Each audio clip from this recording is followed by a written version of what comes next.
नमस्कार, आदाब, सत श्री अकाल। रसार टाइम्स न्यूज़ चैनल में मैं चांद चौहान आप सभी का स्वागत करती हूँ। तो आइए देखते हैं आज की हेडलाइंस। साथ ही स्थानीय खबरों के साथ आपको मनोरंजन की दुनिया में भी ले चलेंगे। देश भर में बढ़ रहे कोरोना के मामले को देखकर लोगों में ये शंका है कि लॉकडाउन क्या 3 मई से ज्यादा बढ़ जाएगा। सूत्रों के अनुसार भारत में कोरोना के मरीजों की संख्या 21,500 के आंकड़े को भी पार कर गई।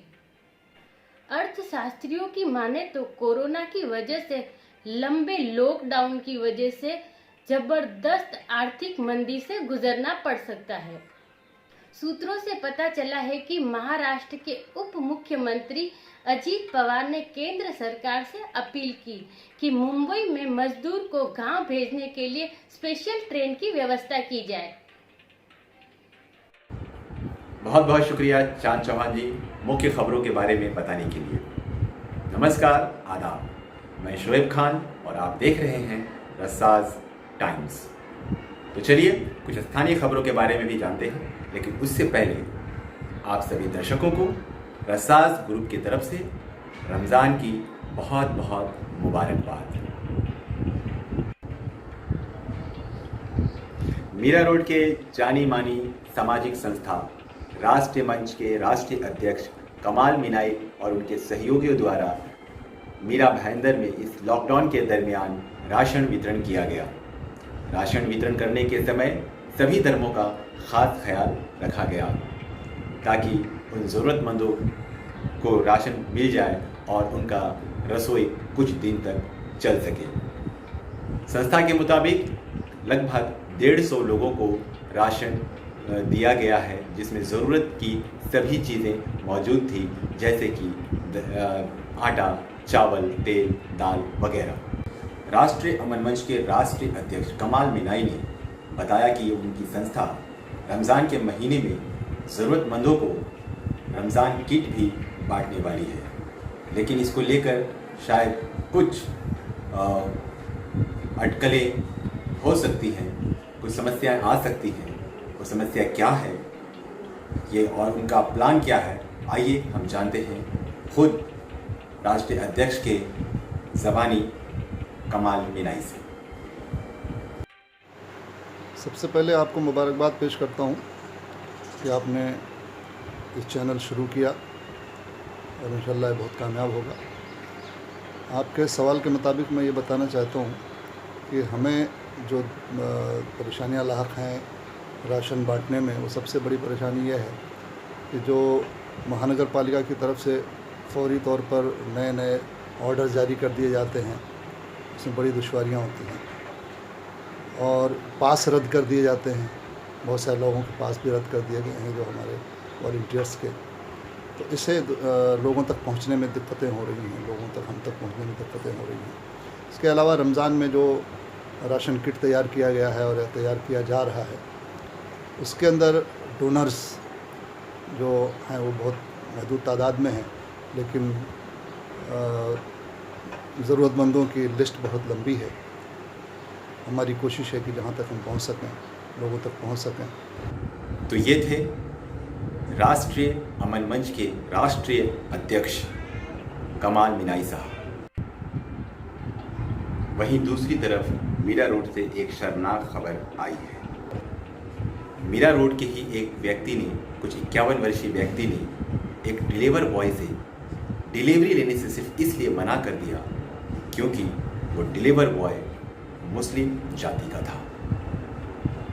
डिलीवर बॉय के बहुत ही अनुरोध करने के बाद भी उसने वो डिलीवर नहीं लिया।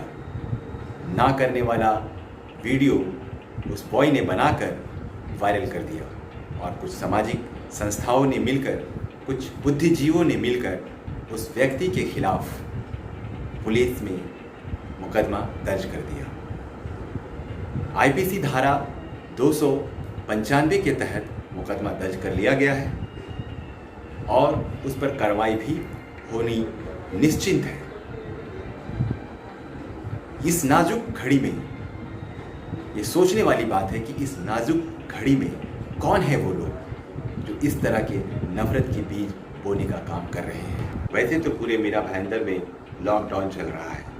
मीरा भाईंदर में कोरोना के बढ़ते हुए मरीजों को देखते हुए मनपा आयुक्त ने एक सख्ती बरती और 19 तारीख 12 बजे रात से लेकर 23 तारीख के 12 बजे रात तक लोगों को घरों से निकलने के लिए पूरी तरह पाबंदी लगा दी।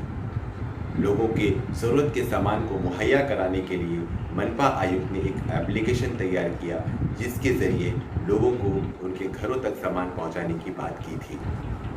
वहीं मामले की गंभीरता को देखते हुए यह पाबंदी 24 तारीख सुबह 6 बजे से लेकर 28 तारीख के 12 बजे रात तक बढ़ा दी गई है, जिसमें अब दूध की डेयरी सुबह 9 बजे से 10 बजे तक खुली रहेगी। साथ ही अन्य ज़रूरी सामान सुबह 9 बजे से लेकर 5 बजे तक इसकी डिलीवरी की जा सकती है। वहीं बड़े स्टोर जितने भी हैं, जैसे कि बिग बाज़ार, डी मार्ट जैसे स्टोर पूरी तरह बंद रहेंगे। साथ ही मेडिकल की सुविधा जो है, मेडिकल दवाइयों की डिलीवरी सुबह 9 बजे से लेकर 5 बजे तक की जा सकेगी। इस लॉकडाउन के दरमियान रमज़ान के महीने में सहरी और इफ्तार को लेकर लोगों में एक चिंता बनी हुई है। अगर हम नया नगर की बात करें तो नया नगर का पूरा इलाका इस बार सुनसान पड़ा हुआ है। रमज़ान के मुबारक महीने की रौनक को इस बार कोरोना ने पूरी तरह छीन लिया है।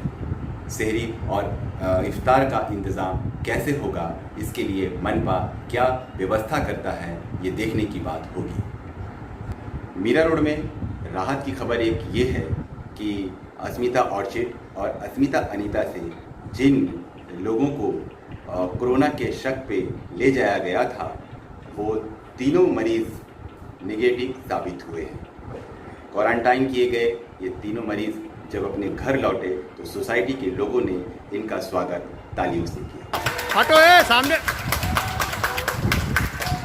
जहां महाराष्ट्र सरकार ने एक तरफ सभी मुस्लिम भाइयों से विनम्र अनुरोध किया है कि वो रमज़ान महीने का एहतमाम अपने घरों में रहकर ही करें, सहरी, इफ्तार, नमाज, तरावी घर में रहकर ही पढ़ें, वहीं दूसरी तरफ मीरा भाईंदर के जामा मस्जिद के इमाम साहब ने भी लोगों से ये अपील की है कि अपने घरों में रहकर ही रमज़ान महीने का एहतमाम करें।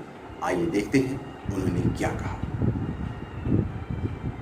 हज़रात से गुजारिश है कि आने वाले रमज़ान में और जिस तरह आपने पूरे महीने अपने अपने घरों में रह करके आपने कानून की पाबंदी की और पुलिस और इंतजामिया का आपने साथ दिया है, ऐसे ही आपसे गुजारिश है कि आने वाले रमज़ान में भी आप हज़रात अपने अपने घरों ही में रहें। इफ्तार, सहर और नमाज तरावी भी आप अपने अपने घरों ही में पढ़ेंगे और तरावी के लिए जमात जरूरी नहीं है कि आप तरावी पढ़ें तो जमात का होना जरूरी है या मस्जिद में जाना जरूरी है। तरावी भी आप अकेले अकेले जैसे और नमाजें पढ़ते हैं ऐसे आप पढ़ सकते हैं। लिहाजा आप अपने अपने घरों पे ही तरावी भी, इफ्तार भी, सहर भी सब अपने अपने घरों ही पे करेंगे और इंशाअल्लाह आपके बिल्डिंगों के कम्प्लेक्स में सब्जी और फ्रूट के लिए ऐसे इंतजाम किए जाएंगे जिससे आपके आपके कम्प्लेक्स और अपने अपने बिल्डिंगों ही में आपको फ्रूट और सब्जियां मिलेंगी, आप वहीं से हासिल करेंगे। और उसके अलावा बिल्डिंग के सेक्रेटरी और चेयरमैन हज़रात से भी गुजारिश है तो इस सिलसिले में अपने बिल्डिंग वालों को समझाते रहें ताकि वो बाहर न निकलें, भीड़ भाड़ इकट्ठा न करें। ये थे अब तक के कुछ मुख्य समाचार। आइए अब नज़र डालते हैं मीरा रोड के कल तक के कोरोना वायरस पीड़ितों के आंकड़े पर और साथ ही आपको ले चलेंगे मनोरंजन की दुनिया में। लेकिन उससे पहले मैं आपसे एक बार फिर अपील करता हूँ कि मेरे इस चैनल को लाइक करें, शेयर करें, सब्सक्राइब करें और कमेंट भी करें। कल 23 अप्रैल गुरुवार को मीरा भाईंदर में कोरोना के 3 पॉजिटिव मामले सामने आए, जबकि 4 लोग रिकवर होकर अपने घर वापस चले गए। इस तरह से कुल मिलाकर अब तक पॉजिटिव 117 आए हैं, जिनमें से अब इस वक्त जो पॉजिटिव हैं वो सिर्फ 100 हैं, जो कि पहले ज़्यादा थे, अब कम हो गए हैं। ये राहत की खबर है और उम्मीद की जा रही है आगे भी कम होते जाएंगे। बच्चों, मैं तुमसे एक सवाल पूछूंगा, जो भी उसका जवाब सही देगा ना वो घर जा सकता है, ठीक है? किसने मारा था मेरे को? मैंने मारा सर। मेरा जवाब सही है, मैं घर जा रहा हूँ।